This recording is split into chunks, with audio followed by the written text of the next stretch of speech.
BNP chairperson Begum Khaleda Zia আগামী মঙ্গলবার সকাল 10:30 ঢাকার হযরত শাহজালাল আন্তর্জাতিক বিমানবন্দরে পৌঁছাবেন। বিএনপির মিডিয়া সেলের সদস্য শায়রুল কবির খান এ তথ্য নিশ্চিত করেছেন।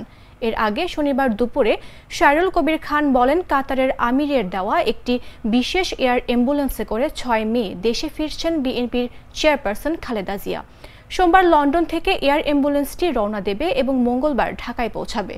তিনি আরও বলেন, বিমান বাংলাদেশ এয়ারলাইন্সের একটি ফ্লাইটে সোমবার যুক্তরাজ্য থেকে দেশে ফেরার কথা ছিল সাবেক প্রধানমন্ত্রী খালেদা জিয়ার।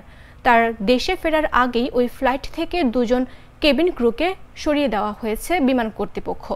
বিমানের প্রশাসন বিভাগ ও গোয়েন্দা সূত্র জানায়, কেবিন ক্রু আল কুবরুন নাহার কসমিক ও মোহাম্মদ কামরুল ইসলামের বিরুদ্ধে নানান অভিযোগ আছে। তাদের সঙ্গে আওয়ামী লীগের শীর্ষ পর্যায়ের নেতাদের ঘনিষ্ঠতা ছিল। নিরাপত্তাজনিত শঙ্কা ও রাজনৈতিক সংশ্লিষ্টতার অভিযোগের ভিত্তিতে এই সিদ্ধান্ত নেওয়া হয়েছে। খালেদা জিয়ার দেশে ফেরাকে কেন্দ্র করে এরই মধ্যে প্রস্তুতি শুরু করেছে বিএনপি।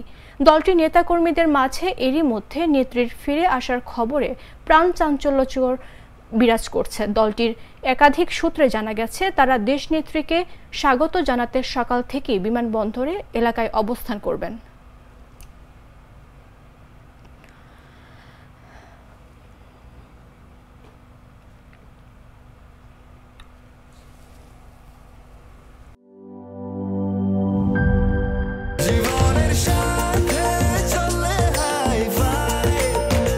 স্বাস্থ্যকর অল টাইম ফ্যামিলি কেক, সব সময় অল টাইম হেলদি লাইফ।